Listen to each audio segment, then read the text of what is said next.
Amis téléspectateurs de Keur Ndanane TV, bienvenue, c'est l'heure du Flash Info. L'inspecteur d'académie a procédé à une visite des Daara au niveau du département du Rufisque pour l'IA qui se veut rassurant si les mesures barrières sont respectées dans tous les Daara du département. Toutefois, il compte les appuyer pour faire face au Covid-19. Suivons ce reportage. Face à la propagation du coronavirus et pour parer à une éventuelle contamination dans les Daara, l'inspecteur d'académie de Rufisque prend les devants en sillonnant toutes les écoles se trouvant dans sa circonscription.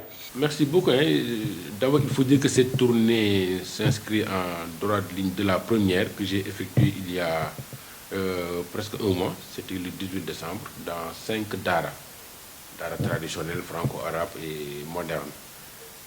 J'ai vu des choses qui m'ont convaincu qu'il fallait encore en voir d'autres. Et j'ai programmé pour ce mardi 19, 6 Daara. Mais cette fois-ci, j'ai ciblé les Daara Pakep pour aller voir si les conditions qui ont prévalu à leur recensement, à leur enrôlement au niveau des Daara Pakep, si ces conditions-là, ils sont respectées ou bien ils sont maintenus. Nous devons de les renforcer. Il y en a qui, comme la tendance nous fait observer cela, ne semble pas trop observer les mesures, on va les y contraindre, puisque dès l'instant qu'on s'inscrit comme Daara Pakep, il faut quand même respecter certains critères. Et je leur ai dit de se rapprocher de l'IEF.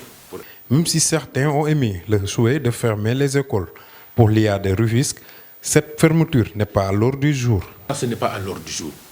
Ce n'est pas parce que depuis l'arrivée de cette pandémie-là, on n'a jamais démontré que l'école était le lieu de propagation du virus. À l'heure où je vous parle, dans l'académie de Rufisque, on peut dire qu'on n'en a pas. Donc c'est pour vous dire que les gens ont peut-être peur des regroupements, mais ce sont des enfants qui y sont.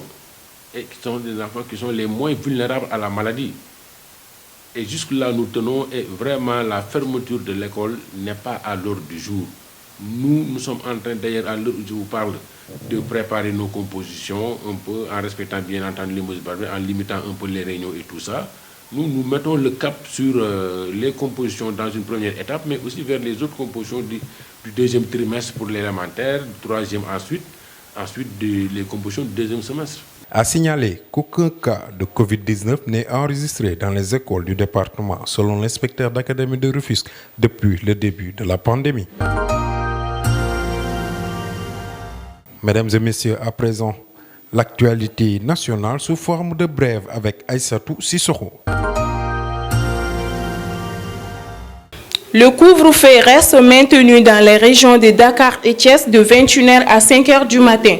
Pour une durée de 8 jours, l'annonce a été faite hier par le ministre de l'Intérieur de la Sécurité publique, Antoine Félix Diome, à la RTS. Il précise que ces décisions seront mises en œuvre par les gouverneurs des 2 régions en attendant la promulgation de la nouvelle loi ce mardi. L'État du Sénégal fait face à une autre difficulté pour des problèmes structurels liés au Covid-19. La communication en cette période de crise reste une équation à résoudre pour le président et son gouvernement. Une situation très délicate qui exige du président de porter des décisions difficilement acceptables et de supporter les conséquences qui vont en découler. Plus de 1 milliard de francs CFA en faux billets de banque a été saisi par les policiers de la division d'investigation criminelle. Dick Omamel à la cité Mbakiou Faye, le chef des faussaires, un Ivoirien et ses complices, un Sénégalais et un Mauritanien seront déférés au parquet aujourd'hui. C'en est tout pour ce Flash Info. Merci de votre fidélité renouvelée à Keur Ndanane TV. L'information revient demain à la même heure et d'ici là, portez-vous bien.